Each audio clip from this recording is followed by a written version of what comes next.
Well, good afternoon. Tanner was saying it's evening, and I was like, it was a time change for me coming up all the way from Tennessee. We're in Central Time, but it doesn't feel that late just yet. But thank you for that introduction, Tanner. I really appreciate that, and thank you all for having me here. I realized when we were singing just now, my voice is completely shot because we had a Reformation party last night and ended up having an impromptu psalm sing, and I went all out. And now it's gone, but I got the Brittany mic here, so it might turn, if I really lose my voice, it might turn into an ASMR thing where I'll talk like Bob Ross and put you all to sleep. But hopefully not. Hopefully I keep everyone's attention. But the theme of the conference here this year is tactical faithfulness. That's when I met with the pastors, they said, that's what we want the thing to be. And I thought, okay, all right. And to begin with, you have to define, what that is. And when I initially heard the phrase, I thought, okay, tactical faithfulness. It sounds almost like, faithfulness that's just cleverly employed as a tactic, right? Here and there, not genuine. But that's, of course, that's not it at all. The word tactical is not modifying the word faithfulness in that way, where it's intermittent or sporadic, right? Used as just something for your tactical advantage. It's not that, and it might be easiest actually to define tactical faithfulness in the negative, what it isn't, before we define what it is. And too often, faithfulness, right? If you've grown up in church, you've been in the evangelical world for any stretch of time, often faithfulness is thought of as being very pious, right? Sitting in your study and reading long, dense theological treatises, right? Spending all of your time in introspection, pondering your own unworthiness for salvation. And above else, faithfulness, we are told, is being very, very nice, right? You got to be nice, right? Who's the most faithful? Whoever's the nicest. That's who's the most faithful. And that kind of faithfulness is entirely passive, right? Something you kind of just have and hold to for years and for decades until you die, right? You become a Christian, and now you're going to be faithful, which means being a good boy and being nice and just kind of being that way forever, and that's your life now. And when I was a young man, I am still pretty young, but I chose not to shave before coming up here because I wanted to kind of have a beard like Tanner, but also so you could see some of the gray hairs that I have, so you know that I'm not that wet behind the ears. But when I was much younger, when I was a teenager, and when I was in college, I was in the middle of mainstream big box evangelicalism, and this was more or less how the Christian life was presented to me, right? It was, okay, so now you've accepted Christ. That's great. And I say, okay, cool.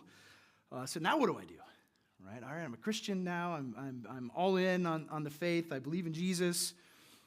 And essentially the answer was, well, just try not to sin anymore, or think about sinning anymore, and also be sure never to be mean to anybody. And that's pretty much it. All right, that's what I got. That's what I was given. And let me tell you, there were moments, and moments that I kind of repressed because I didn't know any better. I thought is this a bad thought? Is this a bad thing? Is this something I'm not supposed to think? Is this sinful to think this way? That I thought to myself, man, living like that the rest of my life, it's going to be really boring, right? It's going to be a really, really, really boring life. That's all. Just sit and be good. just be a good little boy, be nice and polite always. I mean, it wasn't like I was impolite. It wasn't like I'd go to a store or something and close the door in front of a little old lady, right? I'd hold the door open. I always did that, but right, I thought like this is all that is this life now is I just have to be nice to people. And I mean, it was so bad, and I think I had absorbed that world, so much that at one point in college, I would wear. But I had an outfit that was my favorite outfit that I wore. I think I still have my student ID photo. I had a big afro at the time. Don't ask me about that. But every day I'd wear khakis and a green sweater and a pink button up underneath it. And I had literally transmogrified into Ned Flanders. I had become Ned Flanders. I had no idea. Someone told me that, like, hey, man, you look like Ned Flanders. And I was like, oh, my goodness, I do. And, well, hi, diddly-o. And it's okay, though, because, some of you, like me, that have some gray hair will remember when the aforementioned Tucker, he used to wear a bow tie everywhere. You remember that? The nerdy little bow tie. And the second he got rid of that, whoa, look at him now. So there's a correlation, right? Don't let anyone tell you that aesthetics and, don't mean anything.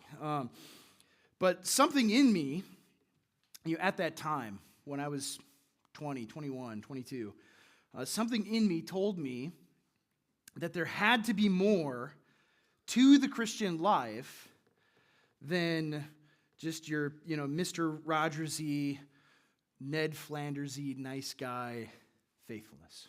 There's got to be something more than that. There has to be. And it turns out that something in me was a chemical the human body produces called testosterone. That was the something in me. God, as it turns out, God has not made you to be an insufferably nice punching bag that rolls over the second that there's conflict. Right? He didn't make you for that. Now, maybe if we went to the Allie Best Stuckey conference, you might be told that. I don't know. But that's typical for long-housed, effeminate evangelicalism. What men, you need to step up. And what should you do? Well, be really nice. Right? Step up and get punched in the mouth again and again and again. And just keep taking it. Right? No, God has actually designed you as men for conflict. He's designed you for conflict. That's not all that he's designed you for. We'll get that out of the way. It's not the only thing. It's one of the main things that you were designed for is conflict. Not just physical conflict. Yes, you have muscles bigger than women. You are stronger than women. And you are built to fight in wars. All right? But it's also, right, the effect that chemical in your body that God put in there, he designed you to have, right, it makes you more aggressive. It makes you more assertive. It makes you different than women. He created you to be engaged in physical conflict, in verbal conflict, in spiritual conflict. Right? That is one of the very first things that he created you to be. So this year, at my church, I took a new church down in Tennessee, down in Jackson County. And so I thought, what should I start preaching on? Well, Genesis. That makes sense to start preaching on Genesis. And so we've been going over Genesis for the entire year. And yet Genesis, I mean, there's so much there in the book of Genesis that I could probably just preach on it for the rest of my life. Or if God gives me, 50 more years, I could just preach on it every single Sunday. Of course, everyone would be bored by that, I'm sure. And because there's 65 other books in the Bible, and we should be getting the entire full counsel of God. But Genesis is, of course, foundational. There's a reason why there's so much there. It's the first book. And in Genesis, in the very beginning, God created, all right, I'm going to get back to the definition of tactical faithfulness. This is the weave that I'm doing. I'm reading from a manuscript. It's a written weave. In Genesis, the very beginning, God created Adam to tend and keep the garden. At least that's what it says in the New King James. I think you guys use the New American Standard. It says something similar there. Most places it says tend and keep, something like that. And most of the time we read through it and we think, oh, well, cool. God created Adam to be a gardener. That's so neat, to be a horticulturalist. Isn't that wonderful? He's playing in the dirt, and he's deadheading some roses over there. And I like gardening, actually. It's great. I like making beautiful things out of God's earth. But that's not what it's about, actually. It's not about agriculture. It's not about horticulture. The tend and the keep are actually very, very different than what we see at first glance. So that first word in the New King James, that's what I use. So New King James says tend. It's the Hebrew word abda. And it means several things, one of which is toil, right? To toil. And so first thing, Adam had work even before the fall. He had toil that he had to do. It wasn't instead just difficult, right? It was difficult, but not the kind of difficulty that came after the fall. Toil after the fall is, all right, now there's going to be thorns and thistles springing up from the ground. Now it's going to be by the sweat of your brow. Now it's going to be really hard. There's still work to do, even in a place of perfection. But it isn't just restricted to physical labor. It means also to toil, to work, and to serve. To serve. And that last, lexical range of this word, serve, has a broad usage in the Old Testament. The word is used a lot, especially in the Pentateuch, in the first 5 books of the Bible.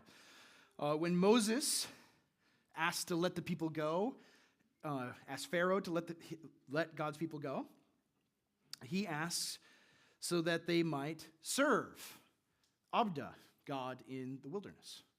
Right? What kind of service are they doing? Are they doing horticulture in the wilderness? No, they're worshiping. They're worshiping. That word Abda means not just to work, but also to worship. To worship.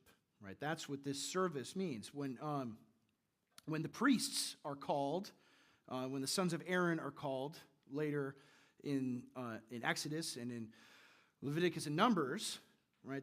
There are 2 words that are used to define the service of the priests. One of them is abda, service, right? Serving in the tabernacle. And so the second word here in Genesis 2:15, that is translated often as keep, right? Just means like, oh, you're keeping it, you're holding on to it, you're tending your little garden. Isn't that cute?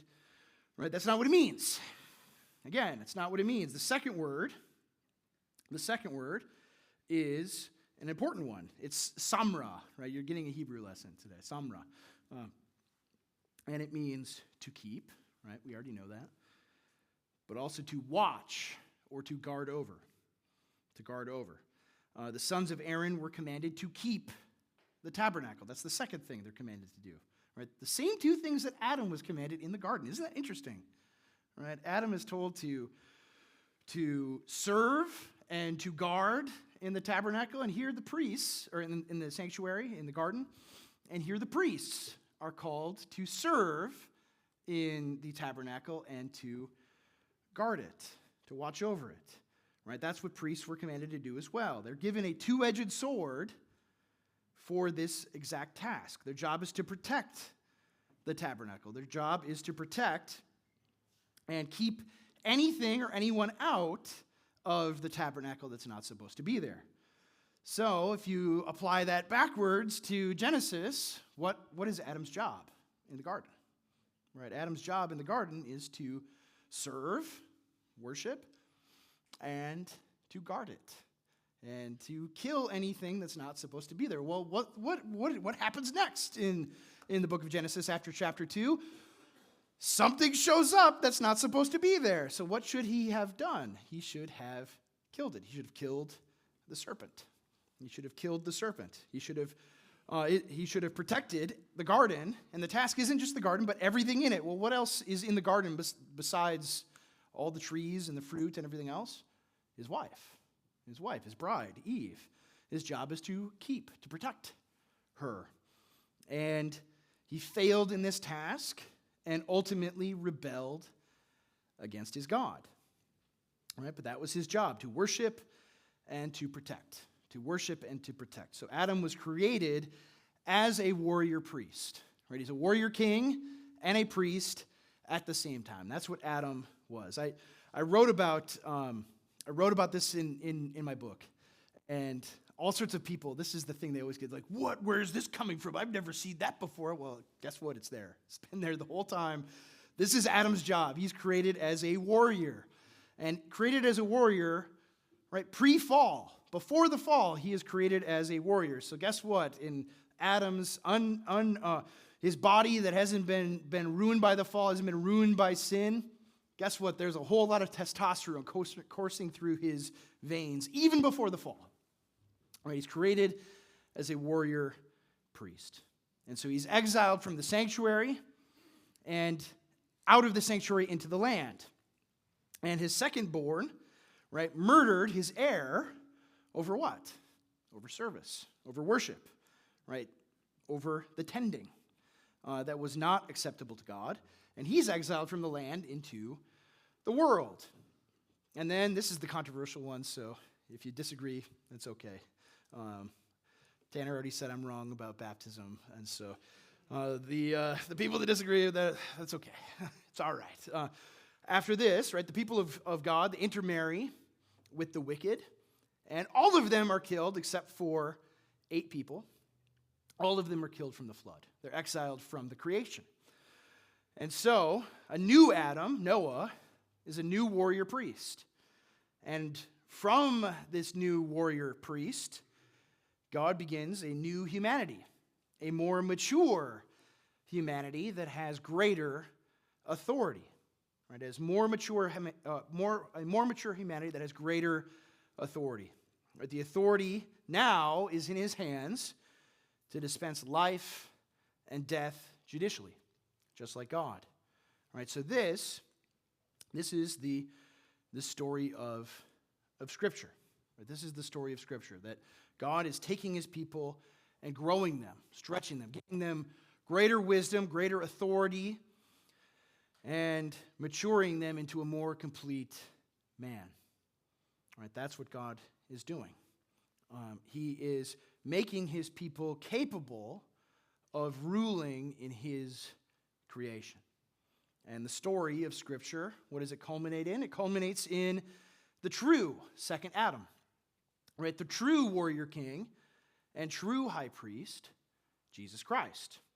And what does he do? Well, he dies for his bride, is raised from the dead, and ascends to receive the authority that Adam lost, that Adam relinquished in his sin.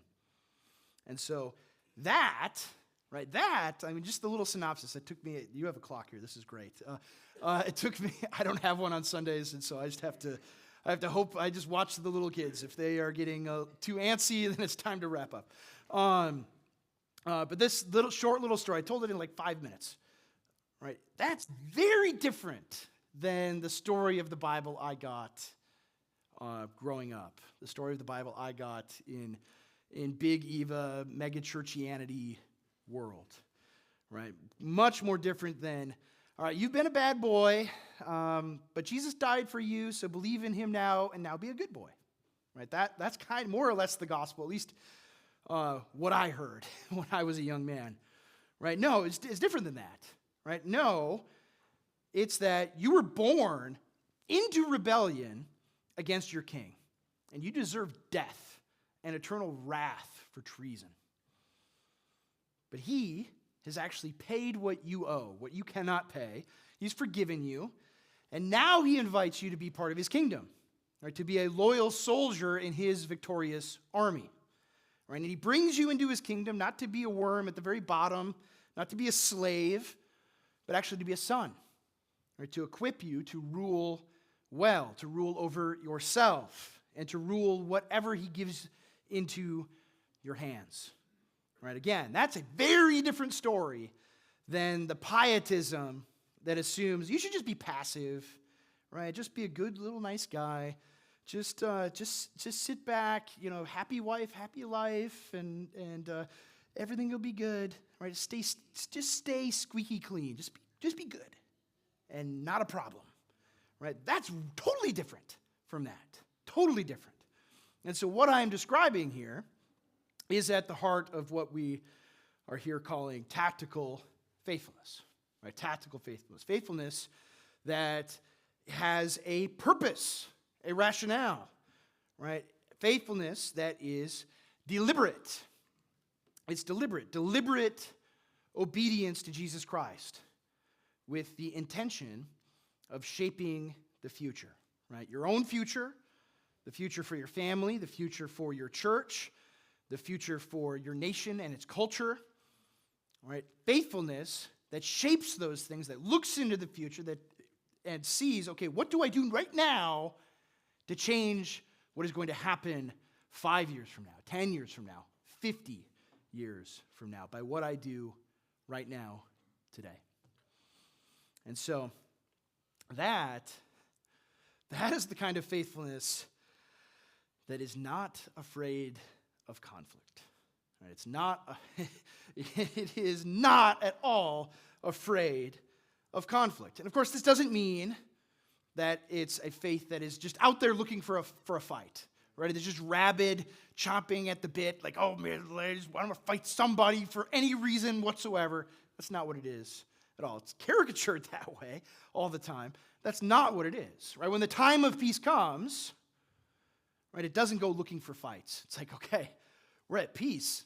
We made that. We made this peace. Isn't this great? Now it's time to feast and to celebrate and to enjoy what God has given us. It doesn't look for fights.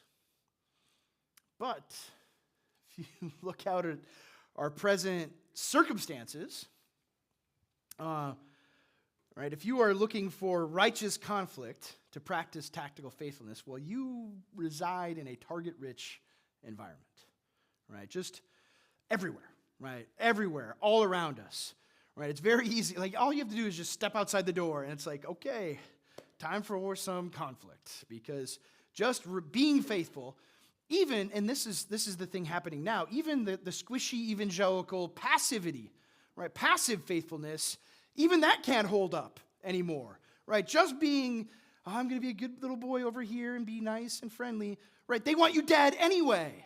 They want you dead anyway. So now it's like, okay, why don't we just lean into it a little bit more? Why don't we be a little bit more aggressive, right? Just look, for instance, this happened to me this week. Stuff happens to me all the time. Right, I just, I posted something on the internet. I was just thinking. I think I was just in the shower thinking, which happens, and thought, oh, that would be a good tweet. And I posted something about no-fault divorce. Right, just posted how you just do the game theory of how no-fault divorce and the sociological implications of it. Right, you take away, you allow a woman to divorce her husband at any time for any reason, and what kind of incentives do you set up? Right? What do you set up? Well, now a husband who God says has authority over his household and that his wife should submit to him, you take and put him in an environment where she could just say, I don't really want to, and guess what? I'm going to take half of everything or more, and I'm going to take the kids, I'm going to take everything else. Now, how do you operate in an environment like that where it's like, okay, husbands, you're the authority over your home. You're in charge. Time to man up, right? I mean, imagine one of those Allie Beth Stuckey conferences this coming up, right? Time to man up, man. And it's like, well, guess what? If I man up a little bit too much, my wife will leave. How do you do that in an environment like that? Well, right, what did no-fault divorce do? It gutted marriage. It destroyed marriage. It made Ephesians 5, 22 and 23 basically a dead letter culturally. Right, that's what it's done. Right, so I pointed this out, and They changed the algorithm on X.com recently. It used to be siloed. It would just be like me and other like right-wing people fighting over like Israel or something. And now it's like they crossed the streams. And so all of these like feminists and people that said he, him, and they, them, and she, they appear out of nowhere and say, you want to abuse women, you want them in chains, you want, like, just insane stuff, right? And it even made it into the little news thing in the search bar. Pastor Andrew Isker says that no-fault divorce causes lots of problems. It's like, I didn't come up with that. Isn't it obvious? Right? But people freak out about this stuff. They go nuts if you say, like, hey, maybe we should have marriage the way it was until 1969 in America. Like, oh, you're the Taliban. We don't want to live. Like, just you could go right now and go see it. Like, the replies, my goodness. It's crazy. It's crazy. But that is the kind of environment we are in, right? If you just say, right, from your pulpit or from your social media account, if you just say wives should submit to their husbands, people will go crazy. They'll go crazy. Even many Christians, right? Many, maybe most professing Christians, Bible-believing Christians will say, well, I think that's awful. I think that's terrible. I think you're a bad person for saying that. I'm like, the Apostle Paul said it, right? The Holy Spirit said it, not me. They lose their minds, right? They accuse you of horrible, horrible things, right? That is the kind of environment that we're in, right? Where the idea of having a husband having authority over his household is viewed as though you were calling for the Jews to be exterminated, right? They literally, I was called a Nazi because I'm like, oh, husbands should have authority in their home, right? They say these things. It's insane. It's insane. Like things that were normal for everyone, right? That everybody everywhere thought all the time 50 years ago are now treated as the greatest evil that has ever existed in human history. Right? The very clear, explicit instructions from God in His Word for the household are utterly despised by even many Bible-believing Christians and their pastors. Right? How many, I mean, you guys are close to Southern Seminary and lots of SBC churches. How many of them, you know, when they get to Ephesians, because they like Ephesians a lot, right? The first couple chapters, oh yeah, you'll hear a lot of sermons there. When you get to chapter 5, though, they kind of just skip right over. Or what do? They will nuance. There's room for nuance. We want to have some nuance. And what will the nuance be? Well, actually, submit doesn't really mean submit. And in all things, it's really kind of conditional whether she agrees to it or not. Right? That's what you'll get. That's what it'll sound like a UMC church with a trans flag out front trying to explain to you that actually homosexuality, that's not what it means in 1 Corinthians 6, right? He's not talking about homosexuals, he's talking about, you know, anything else, right? It'll sound the same kind of gymnastics to make the Bible say what it is obviously saying. And this, just on the issue of the household and patriarchy and the husband's authority, right? This is before you even get into the widespread and intense support for prenatal infanticide or sodomy or transgenderism or the sexualization of children or the support for divorce for any reason or the widespread love of fornication. Right, all of these things. Our culture loves them, loves all of them. And if you raise a voice even a little bit against them, you are the enemy. You are a fascist. You need to die. Right? That's what our culture says today. And this is all before you get into the total and purposeful disenfranchisement of young American men. Right? And so to say that our world is hostile to genuine Christian faith is the understatement of the millennium. And so a passive, a weak, an aimless, purposeless faith was never what Christian men were called to. right? It never was. That never was the way it was supposed to be. But in easier, simpler, better times, right? I was a kid in the 1990s, and I never thought we would long for the days of Bill Clinton, but that was a different world. It was a totally different world, a much more sane world. It was easier, simpler, better times. And because it was so much easier, right, complacent faith like that, it grew like a cancer. It grew like a cancer. And again, when I was a young man in the midst of big evangelical megachurchianity in the early 2000s, right? I remember going with some friends to, the big church in town with a couple thousand people. And I would sit in the worship services, right? And I'd sit there, they'd have the big band, the lights are turned down low, and you can't hear anything other than the speakers. And I would sit in those worship services, and I would think. It's too loud to think, but I still would think. And I would think of Christian history, right? The history of the church, right? Stuff that is not really talked about in those churches. I thought about all of the faithful saints, right? All of the faithful saints were martyred, right? All of them that were thrown to lions, that were burned at the stake. And I would think, would they really sing the same songs that we sing right now?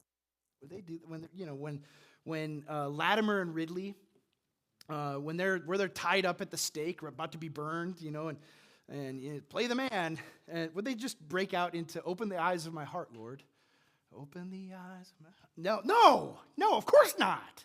They would not be doing that. I mean, they'd be singing like the stuff we sang before. That's the kind of stuff they would be singing, right? They're about to die for Jesus, right? They're not going to sing "Jesus is my boyfriend" songs, right? But now things have changed. Now things have changed from 20 years ago. Christians, right here and right now, are being killed for their faith. Right? Christian churches are being vandalized. They're being burned down. Our friends in Ogden, right? They've had armed Antifa sit outside their church for the last 3 Sundays. They're going to be there again this next Sunday. They got their rifles, and it's like, what's the point of that?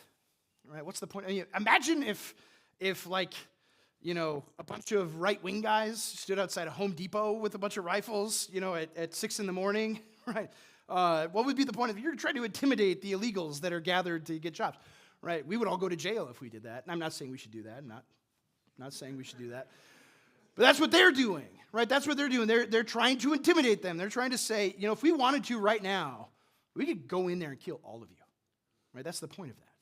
That is 100% the point of that. And on top of this, Christians are doxxed. They have their jobs taken away. They face severe discrimination in employment and in getting into colleges, getting into anything. Right? We are a hated people. We are a hated people. And young people, especially young men, are looking for more. Right? They're looking for more than what has been offered by the church thus far. Right? They need tactical faithfulness. They need tactical faithfulness. They need a faith that gives them a mission to accomplish. Right? That's what they need. Right? They don't need to just be, all right, go be good now and just don't cause any problems. Right? That's what they're told. Don't cause any problems, be good. And we'll pat you on the head. Right? That's not what they need. Right? They are itching for something to do. What can I do? They see all of the problems all around them, and they think, I have to do something. I don't know what exactly I should do, but I have to be doing something. Right? They need a faith that gives them battles to be fought and battles to be won. And so, I got 15 minutes, okay. I often ask people, right? This is my favorite thing to ask people. This is a long, almost tangent. That's why I'm looking at the time, sweating it out. Right? If you had to describe, right? And this is an exercise, so you have to participate. If you had to describe the point of the entire Bible, the whole thing, right? This whole thing right here. you had to describe it in one word, all right, what word would you choose? All right, what word would you choose? And I'm not going to say there's no wrong answers because there's only one right one, my answer. So what word would you choose? One word. Right, you can shout it out. It's okay. Any word. What? Conquer. What's good? Not yet. Not quite. Not quite. That's a good one though. Jesus, good. Faith, good. All mission, good. Reunion, good. Oh, relation, that's also revelation. Man, it's true. It does describe the whole thing, but it's not what I'm looking for. Anything else? Let's do one more. What? Glory. Oh, that's good too. Lots of great ones. Lots of great ones. All of them, not what I'm looking for. Sorry. No prize for you today. The right one is maturity or maturation. Right, maturation. And I'll elaborate why. You might be thinking, what? What? Maturation. Right? Usually I get, you guys are going the right direction though, because usually I'll get, salvation, or love, or things like that. Usually the big one always is salvation, right? But if the point of the Bible was only, of course, major point of the Bible, obviously, salvation, right? Of course. But if that's the only point, right, it'd be a lot shorter. Right? The Bible would be a lot shorter. It wouldn't be much bigger than a gospel tract, right? It would be maybe Genesis 1 through 3, and then Matthew chapter 27, and then you're good, right? You don't really need anything else.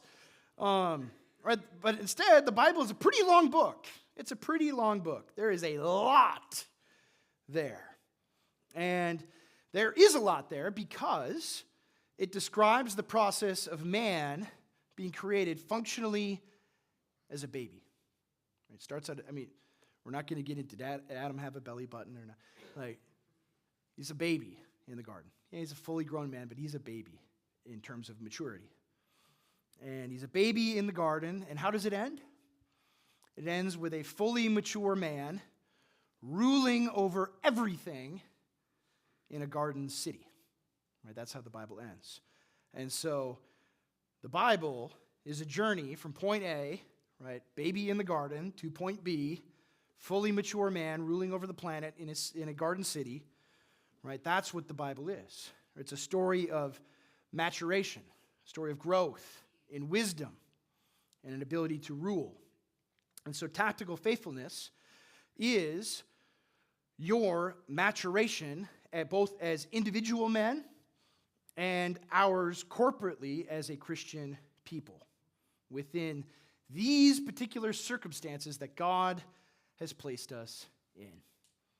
Right? Why are the things the way they are right now? Many of you, I pray this all the time. I'm sure many of you pray this all the time. Just scrolling through your social media, and you see all the crazy stories of things happening, and you pray to God almost like the psalmist, like David, right? Why, oh Lord, why? Why is this going on? Right? I saw a story in my social media feed a few months ago of like this crazy church in Kentucky burned a bunch of like trans porn from the library. I was like, whoa, let me check that out. And then I look, I know those guys. Whoa, right? You see stories like that, like, why? What on earth is going on that this is happening in our world? And you pray that, like, why, God? Why? What's the point of this? Right? Well, the answer is because God is using these circumstances to grow us. To grow us. My mom would tell this story about my grandpa. Her dad had 8 kids in the family, so we're trying to catch up to my grandpa. We got 6, and how he would teach them how to swim, right? And we were in Minnesota, so there's lakes everywhere, and they all needed to learn how to swim because they were going to go out fishing in the boat, and he didn't want to take them out fishing in the boat unless they knew how to swim. So what did he do? He'd just pick them up and throw them in the lake. Sometimes the lake would be pretty deep, and it's like, well, and he'd just stand there. They'd be like, oh, I'm drowning. And they'll figure it out, right? They'll figure it out. They'll either sink or swim. Well, that's what God is doing to us right now, right? He has thrown us into the deep end of the pool. We don't know how to swim, and we got to figure it out quick, right? We've got to figure it out quick. Right? Are we going to sink or are we going to swim? Are we going to show ourselves faithful and wise or not? Right? I don't think I'll have time to read through it, but one of my favorite passages to preach on, to talk about, to think through, to meditate on in Scripture is Luke chapter 19, verses 11 through 27. Right? It's the parable of the minas. Right? This is one, you hear this all the time. You hear it often like in the context of like financial, Christian financial seminars and things like that, or the parable of the talents is kind of the parallel in Matthew. Very like Dave Ramsey-ish type stuff. It's not bad application, but that's not what it's about. It's not about, okay, invest your resources wisely and be good stewards of everything. That is not what that passage is about at all. And it's even more explicit in Luke, right? In Luke, in that passage, Jesus tells this parable. There's a nobleman, right? A guy who rules over a city. And he tells his servants, here's my wealth, right? Here are my minas. Here's this silver or gold that I want you to manage. I'm going to go away to receive a kingdom in a far country. And I'm going to come back, and I want to make sure that you were managing my household well. And what happens when he leaves? The people of the city, what do? They say, we don't want this king anymore. He's terrible. He's awful. We're going to get rid of this guy. Right? They do a coup d'etat. Right? They overthrow the nobleman who rules over that city. So now, what are you? You're one of the nobleman's top guys, and you have all of his stuff, all of his wealth, and you got to make a choice. Am I going to continue operating in my master's name out in public where everybody could see me, where a lynch mob could come and kill me at any moment because you're doing business in his name? Well, we overthrew him. He's not in charge here anymore. So we're going to kill you and we're going to take his money. Right? You could do that, or you could just bury it and hide it away and hedge your bets because maybe he'll come back and I'll still have all the money. Right? You have to make a choice. Are you going to be loyal to him, faithful to him, or not? Right? That's the choice that is faced with those men. And you see what happens in the end. Right? He actually does return. He does come back. Right? The king comes back into power. The nobleman comes back into power. And he brings all those servants before him. And they say, oh, you took these minas, you took the money that I gave you, and you made it, you were productive with it, and you did business in my name for me against great threat. Right? People could kill you and take it from you because they don't want me to be king anymore. Well, you have 10 minas, here's 10 cities. You can rule over 10 cities now.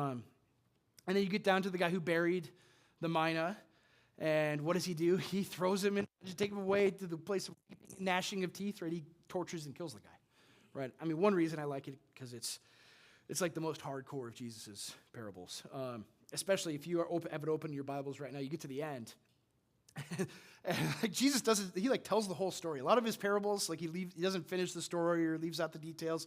This one, he gives all the details. And at the very end of it, right, what does he say? All right, bring all those people that didn't want me to rule over them. And what does he say? Come and slay them before me. Right, it's pretty rough. It's great.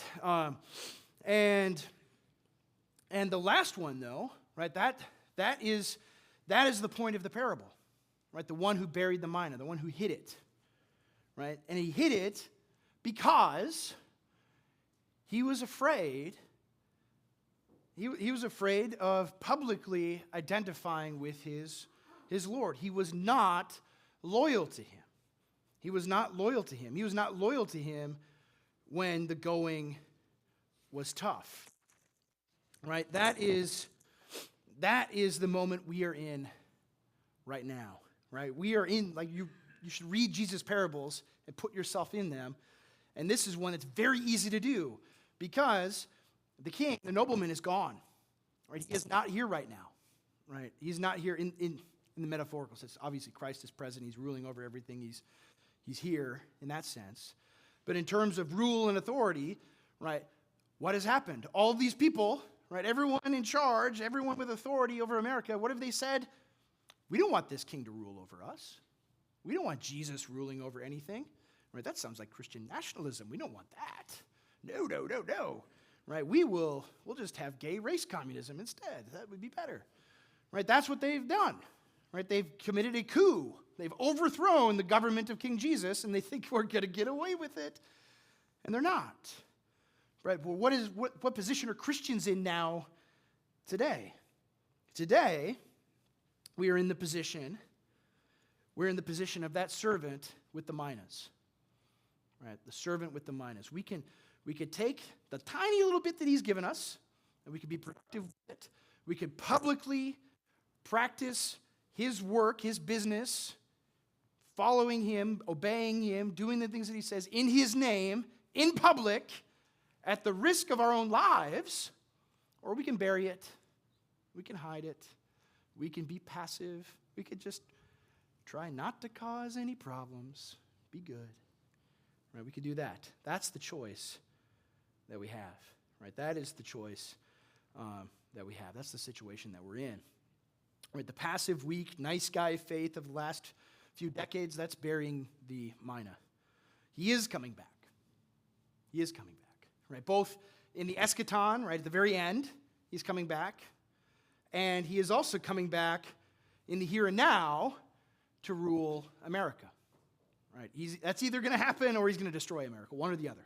Right?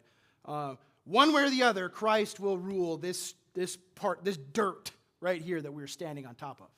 Right? That will happen. And so in either event, right, what you do right here and right now is where it really matters. Faithfulness, now we've come full circle, back to definitions. Right? Faithfulness is a synonym for another word. Right? Faithfulness is a synonym for another word, and that word is loyalty. That word is loyalty. Right? If you have a faithful friend, you have a loyal friend. If you have a faithful friend, you have a loyal friend. And loyalty, right? Loyalty is not proven when everything is going great. It's not proven when everything is going great. Right? When you are rolling in the dough, you got lots of friends. Right? If you're doing really well, everybody wants to be your friend. Right? You see what happens when somebody wins like $100 million in the lottery. All of a sudden, every relative they've ever had decides they want to be best friends with you, and they lose all of their money because they give it to all of their friends and relatives. Right? But when you are at the bottom, when you are at rock bottom, then you find some things out, right? Don't you? Don't you? I live in Tennessee now, and not far from Nashville, and a prophet of Nashville once wrote a song called "You Find Out Who Your Friends Are." Right? You find out who your friends are. Right? Loyalty is proven when things are bad, when nothing is certain. Right? When it doesn't look like the person that you are loyal to will ever provide any reward whatsoever for your loyalty. Right? That's when you know you have a true friend. Right? That's when you know that it's real loyalty. Right? That's what this parable is about. Right? That's what this parable is about. It's about faithfulness. It's about loyalty. Right? It looks to everyone there like this nobleman is not coming back. And everything you do, risking your life to carry out what he's commanded you, is worthless. Right? Why are you risking your life for this man? He's gone and he might be dead. You don't know if he's coming back. Right? That's a situation, right? It's a political parable, actually. Right? That's the situation that we are in today. Our loyalty to Christ is being proven by these circumstances. And so he's stretching us. He's forcing us to demonstrate our faithfulness in ways that we otherwise wouldn't. Right? We wouldn't. When everything is good, when everyone thinks, oh, you're a Christian, that's great. We love Christians. Isn't that wonderful? Right? In positive world. Right? Faithfulness to Christ is not tested. Right? The fire is not burning. The furnace of affliction is not burning, but it is burning hot now. Right? You find out who is loyal and who isn't. Right? That's when you know that it is real. And so tactical faithfulness, right? Faithfulness that is taking risks, that is risking your life, your future, your reputation, right? Your prospects, all of it, right? Risking your business, risking your family, even the relationships you have with extended family, right? That is where it is proven, right here and right now, because you really do believe that Jesus Christ is King of heaven and earth right now, that all authority in heaven and earth belongs to him, right? You believe that, so the things that you do here today, now, reflect that, right? They point to that, right? Why would I be doing this, that, and the other thing other than that? There's no possible benefit I could get from any of it other than I truly believe he is reigning over everything now, and I have bowed my knee to him, and he is my king, and I'm going to do what he says. Right? That's what this faithfulness is. Right? That's what it demonstrates. That you trust Jesus Christ, that you will give everything you have to him. Right? You'll give your entire life. You'll go to prison for him. Right? You'll lose your life for him. You'll lose all of your wealth, everything. You'll lose your family if you have to. Right? By the decisions you make. I'm not saying to do that. Don't try to lose your family. Right? We're going to talk more about that later. But that is the decisions that you make. That Christ is your God. Christ is your Lord. He is your King. And the battle is hot right now. It is hot right now. And the things you do, the little things, and I'm not talking big, ginormous things, right? Big, grandiose things that you could be doing. It could be little things. I talk to guys that this thing has actually cooled off a little bit, not as much as people think, in the corporate world. Where it's like, hey, my job is making me put my pronouns in my email signature. Right, what should I do? I'm like, you should come up with a really funny one and be ready to get fired. Right, that's what you should do. Right, this is a decision people had to make. It was even more crucial, more serious when it's like, here, you need to put this experimental thing in your arm or you're not going to be able to feed your family. Right, a lot of people had to make that decision. In the last few years. And what they didn't realize is when you toughen people up in that way, right, even if it's a small percentage, if it's like 10% of people, if you toughen them up and you say, we're gonna regularly force you to decide between your career and obeying what we say, which is evil, right, you put people through that gauntlet, and guess what happens, right? You've toughened those people up, and they're ready to go through it again and again and again and again. Right? They made a huge mistake doing that. A major mistake, because even if it was only like 10% of people, those 10% of people, they are free men. They are free men that will not submit to you. Right? They've created an adversary that will not go down easily. Right? So that's what God does. Even in that situation, you ask that. Why are you doing this? Why have you put these people in this power over us to force these things upon us? That's why, right? To demonstrate faithfulness, to demonstrate loyalty to me, right? And so that is what tactical faithfulness is, right? Faithfulness that is active, faithfulness that is real, that is demonstrated loyalty to Jesus Christ, that understands what the mission is and is devoted to accomplishing it. And so, beloved brothers, may you see these times as an opportunity to demonstrate your unshakable loyalty to our Lord Jesus Christ. May he be with you, may he strengthen you and bless you. Amen.